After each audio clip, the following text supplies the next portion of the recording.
Add ഇവിടെ പറയണ level കണ്ട ഇതാണ് എനബിളായി കിടക്കണം. നമുക്ക് ഇവിടെയാണ് അതാ ക്വസ്റ്റ്യൻ നോക്കിയിട്ടേ ഇരിക്കും. അപ്പോൾ റൈറ്റ് ആരല്ലേക്ക് അല്ല left left left left left കിട്ടിയപ്പോൾ കണ്ട RRBക്ക് പോയത് ക്ലിക്ക് ചെയ്തില്ല നീ? ആ ചെയ്ത അറിയില്ല എന്തായാലും അടിക്കും. എനിക്കറിയില്ല ഇതേ സൈഡ് വീഡിയോ ബെഡിങ്ങോ ബിൽഡിംഗ് ബിൽഡിംഗ് ആഡ് ആടാ ഇവിടെ തെറ്റി വന്നിട്ടുണ്ട്. ഈ ആരുടെ ഇങ്ങോട്ട് നീങ്ങണം തോന്നുന്നുണ്ട്. ഇവിടെ അങ്ങനെ വന്നില്ലേ? അതുപോലെ തോന്നുന്നു.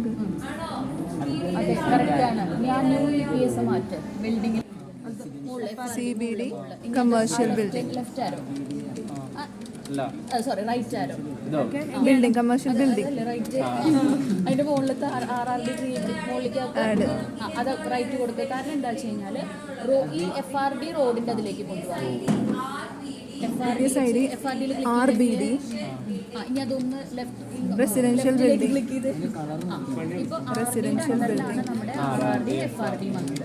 ഇനി അടുത്തത് BD സെന്ററിൽ കൊമേഴ്ഷ്യലും റെസിഡൻഷ്യലും. ഇതെന്താ സംഭവം എന്ന് വെച്ചാൽ നമ്മളിപ്പോൾ ആദ്യം GEC അടിച്ച് കയറ്റി. അത് കഴിഞ്ഞിട്ട് നമ്മൾ GECൻ്റെ താഴെയായിട്ട് അണ്ടറിലായിട്ട് RD ചെയ്തു. അത് കഴിഞ്ഞ് അതിൻ്റെ അടുത്ത ആഡ് അടിക്കുമ്പോൾ ചിലപ്പോൾ ഇതിൻ്റെ അതേ ലെവലിൽ ഈ ഒരു സാധനം വരും. പക്ഷെ അത് വരാൻ പാടില്ല. RDയുടെ അണ്ടറിൽ വേണം, മീൻസ് കുറച്ച് നീങ്ങിയിട്ട് അതിൻ്റെ 2 ക്ലാസിഫിക്കേഷൻ പോലെ വേണം ഈ RRD FRD വരാൻ. അതിന് വേണ്ടിയിട്ടാണ് നമ്മൾ ഈ ആരോ കീസ് ഒക്കെ അടിച്ചിട്ട് അതിനെ ലെഫ്റ്റിക്ക് റൈറ്റിക്ക് ആക്കണം. പിന്നെ അത് കഴിഞ്ഞിട്ട് ഈ FRD കണ്ട് നമ്മൾ ആഡ് അടിക്കുമ്പോൾ നമ്മൾ ഈ ഒരു ലെവലിലാണല്ലോ നിൽക്കുക. അതിനെ ലെഫ്റ്റിക്ക് ആക്കാൻ വേണ്ടി നമ്മൾ ഈ ലെഫ്റ്റ് ആരോ എടുത്തു. അപ്പോൾ അത് ഈ ലെവലിലേക്ക് പോകും. ഇനി അതിൻ്റെ ക്ലാസിഫിക്കേഷൻ എന്നുള്ള രീതിയിൽ CBDയും RBDയും വരണം.